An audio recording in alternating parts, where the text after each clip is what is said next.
یہ باب ہے فی من لم یقنع بالحلف باللہ، جس شخص کے سامنے اللہ کی قسم کھائی جائے اور اس کی تسلی نہ ہو اور وہ اس قسم کو ماننے کے لیے تیار نہ ہو، ماننے پر آمادہ نہ ہو اور انکار کر دے، اس شخص کا یہ جو معاملہ ہے اللہ تعالیٰ کی تعظیم کے منافی ہے۔ جو اللہ رب العزت کا مقام اور اس کی تعظیم ہے، اس کا تقاضا یہ ہے کہ جب کوئی آپ کے سامنے اللہ کی قسم کھا کے کوئی بات کہہ دے تو اس کو قبول کر لو، اس کو مان لو۔ اس قسم کو ماننا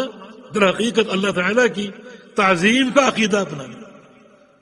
تعظیم کا عقیدہ، اس پر تسلی ہو جانی چاہیے۔ مگر بعض علماء نے اس کی تفصیل کی ہے کہ افراد کی دو قسمیں، کچھ لوگ ہوتے ہیں سچے امانت دار، وہ قسم کھاتے ہیں، ان کی بات قبول کر لو، مگر کچھ لوگوں کی شہرت فاسق اور فاجر ہونے کی حیثیت سے دیندار نہیں ہے، اور یہ بات جو ہے وہ ممکن ہے کہ جھوٹی قسم کھا رہا اور جھوٹی قسم کھا کر وہ کسی کے مال یا عزت کے درپے ہو تو اس کو قبول نہ کرنا، اس میں کوئی حرج نہیں ہے، کیونکہ اس میں معاملہ دوسرا ہے، معاملہ قسم کا نہیں بلکہ معاملہ قسم کھانے والے کے کردار کا ہے اور اس کی جو عدم امانت ہے اس کا ہے۔ تو یہاں بات قسم کی نہیں، بات اس کے کردار کی۔ تو ایسا شخص جو سچا ہو، صادق القول ہو، امانت دار ہو، اگر وہ کسی چیز پر قسم کھا لے تو اس کو مان لو اور قبول کر لو، اور ایسا شخص جو جھوٹا ہے، کاذب ہے، اس کی شہرت جو ہے وہ ایک اچھے انسان کے طور پر نہیں ہے اور وہ کسی کا حق دبانے کے لیے قسم کھاتا ہے، تو یہاں معاملہ قسم کا نہیں ہے بلکہ قسم سے قبل اس کے ذاتی کردار کا۔ لہذا اگر کوئی صحیح العقیدہ اور صحیح انسان سچا قسم کھاتا ہے اس پر تسلی ہو جانی چاہیے، خواہ معاملہ آپ کی نظر میں کچھ اور ہو لیکن آپ اس کو قبول کر لیں۔ اس قبول کرنے کا فائدہ یہ ہے کہ آپ نے اللہ رب العزت کی تعظیم کا اقرار و اعتراف کیا اور اس قسم میں اس کی تعظیم کی بنا پر اس کی بات کو قبول کر لی۔ اس کی دلیل عبداللہ بن عمر کی روایت ہے، فرماتے ہیں کہ رسول اللہ صلی اللہ علیہ وسلم نے ارشاد فرمایا لا تحلفوا بآبائکم، مت قسم کھاؤ اپنے آباء و اجداد کی، مت قسم کھاؤ اپنے آباء و اجداد کی۔ من حلف باللہ فلیصدق، جو اللہ کی قسم کھائے تو فرض ہے کہ وہ سچی قسم کھائے، جھوٹی قسم نہ کھائے۔ ومن حلف له باللہ فلیرضى، اور جس شخص کے لیے اللہ کی قسم کھا لی جائے، کسی شخص کے سامنے اللہ کی قسم کھا لی جائے، فلیرضى، چاہیے کہ وہ اس پر راضی ہو جائے، اس کو قبول کر لے، تسلی کر لے۔ اس کو قبول کرنا چاہے ظاہر اس کے نزدیک کچھ اور ہی ہو اور معاملے کی شکل کچھ اور ہی ہو، مگر ایک صادق القول شخص نے اگر قسم کھا کر وہ بات کر دی تو اس کو قبول کرو۔ اس قسم کا واقعہ صحیح بخاری میں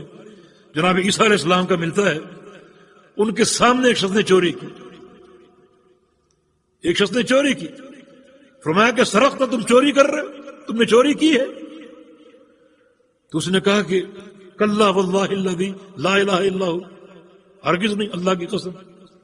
جس کی سوا کوئی معبود نہیں، اس ذات کی قسم کھا کر کہتا ہوں میں نے چوری نہیں کی۔ تو عیسیٰ علیہ السلام نے کیا فرمایا؟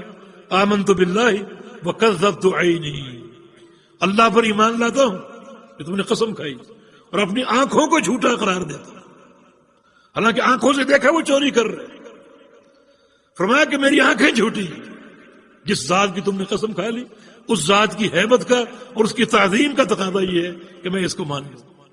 اپنی آنکھوں کو جھوٹا قرار دے دیتا حالانکہ چوری ہوتے ہوئے دیکھا۔ تو یہ سب سے بڑی عظیمت، ایک شخص کے دل میں اللہ کا وقار، اس کی عظمت اور ہیبت اس قدر پیوست ہو کہ دیکھ رہا قسم جھوٹی ہے پھر بھی وہ خاموش ہو جائے، قبول کر لے کہ سب کے سامنے اس نے اللہ کا نام لیا، اللہ کی قسم کھائی تو میں اس کو قبول کر لیتا ہوں۔ تو ایسا انسان اللہ کے نزدیک مقربین میں سے ہوگا جو اللہ رب العزت کی اس قدر تعظیم بجا لاتا ہے۔ تو فرمایا کہ من حلف له باللہ فلیرضى، جس شخص سے اللہ کی قسم لی جائے اور اللہ کی قسم کھا لے وہ تو اس کو قبول کر لو، اس پر راضی ہو جاؤ۔ ومن لم يرضى فليس من اللہ، اور جو اللہ کی قسم دینے کے باوجود راضی نہ ہو تو مانا اس کے دل میں اللہ کی تعظیم نہیں، فليس من اللہ، اس کا اللہ سے کوئی تعلق نہیں، اس کا دل اللہ کی تعظیم سے خالی۔ اس کو قبول کر لو، اگر وہ قسم جھوٹی ہے تو وہ شخص آگے چل کر خود رسوا ہوگا، ورنہ قیامت کے دن عذاب علیم کا مستحق ہوگا۔ اور آپ نے اگر قبول کر لی اس کی قسم